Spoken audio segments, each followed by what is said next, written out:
अस्सलामुअलैकुम dear viewers, talking chapters के साथ मोहम्मद सुल्तान अरशद हाजिर है। अक्सर व बेशतर एक शिकायत देखी गई है। शिकायत करने वाले वालिदैन, गार्जियंस या असातिज़ा हो सकते हैं।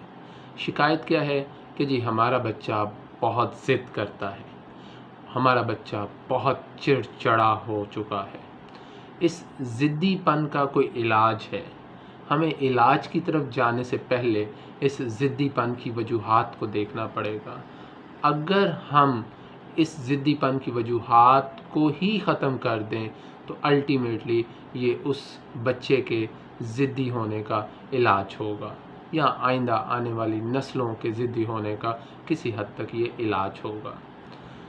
तो सबसे पहले तो हमें ये चीज़ ज़हन में रखनी है कि हम जिसके ज़िद्दी होने का शिकवा शिकायत कर रहे हैं वो इंसानी बच्चा है, ना कि गैर इंसान का बच्चा। वो किसी जानवर का बच्चा नहीं है।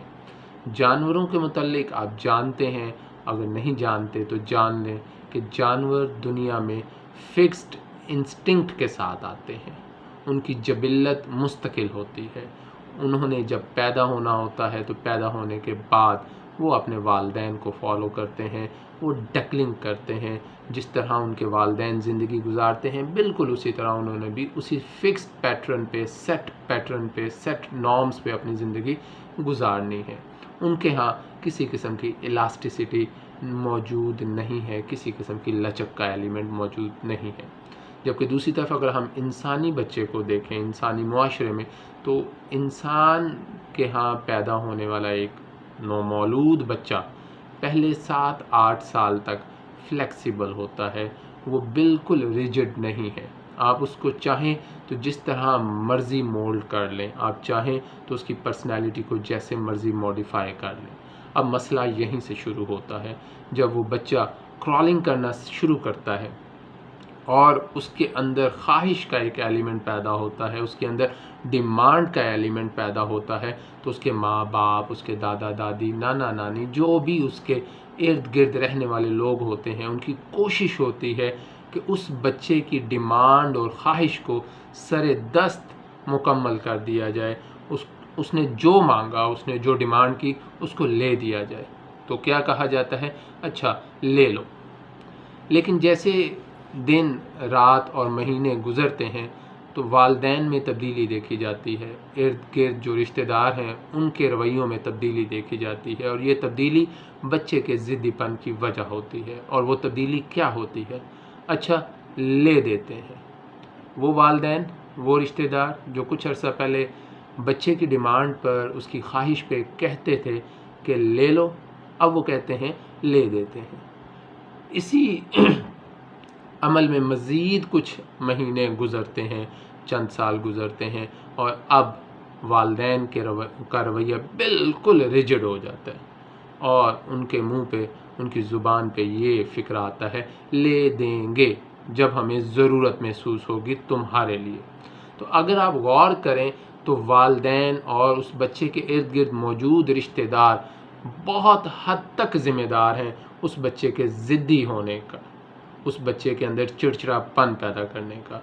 तो अगर हम चाहते हैं कि हमारे बच्चे ज़िद्दी ना हों, उनके अंदर चिड़चिड़ापन ना हो, तो फ्रॉम द वेरी अर्ली, बहुत आगाज़ से ही वो बच्चा जब 2, 2.5, 3 साल का है और वो डिमांड करना शुरू करता है, उसके अंदर ख्वाहिश पैदा होती है, तो यहाँ पे वालिदैन को एतदाल के साथ काम लेना पड़ेगा। यहाँ पे रिश्तेदारों को मॉडरेट होना पड़ेगा।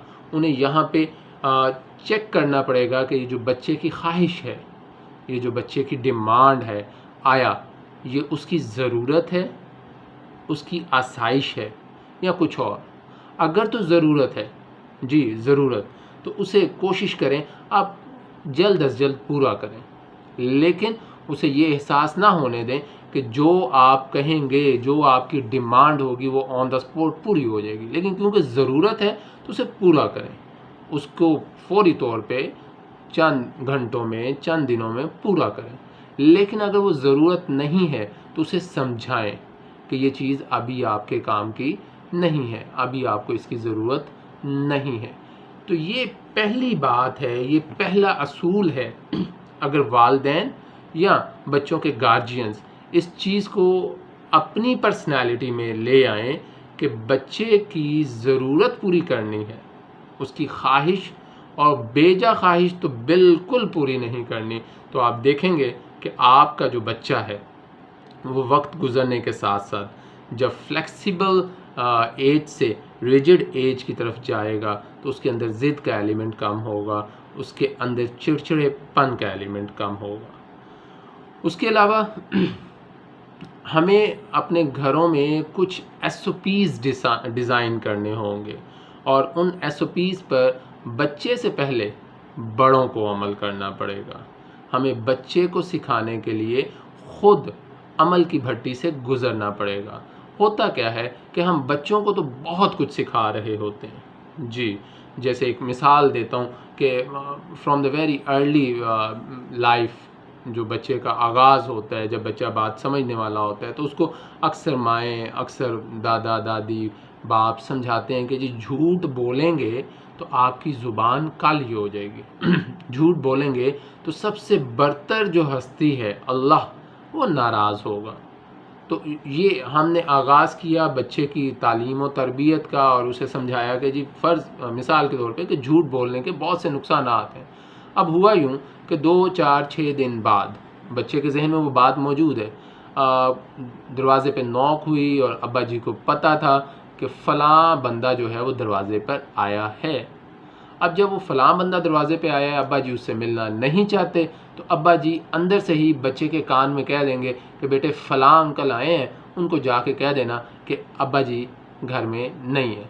अब बच्चे के जहन में वो इखलाकी सबक मौजूद है और बच्चे के जहन में फ़ौरी तौर पे आएगा कि मैं झूठ बोल रहा हूँ, अब्बा झूठ बुलवा रहे हैं, तो हम दोनों की ज़ुबान क्या हो जाएगी, काली। लेकिन अब्बा जी का हुक्म है तो बच्चा जो है फ़ौरन दरवाज़े पे जाएगा, उस अंकल को कहेगा बड़े कॉन्फिडेंस के साथ कि जी अब्बा जी घर नहीं है। अब बच्चा जब वापस आएगा तो वो ज़रूर आईने के सामने खड़ा होकर अपनी ज़ुबान निकाल के देखेगा कि आया ये काली हुई या नहीं।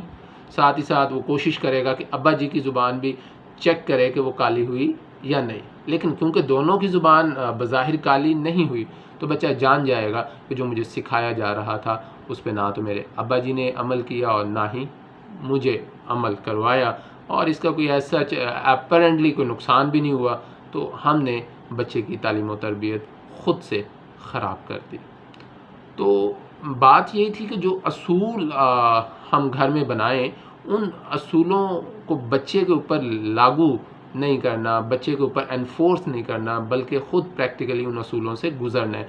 जब उन असूलों को हम प्रैक्टिकली अपनी ज़ात पर अप्लाई करेंगे तो बच्चा चाहे रात के 12 बजे भी किसी रेड सिग्नल को देखेगा तो वो रुकेगा।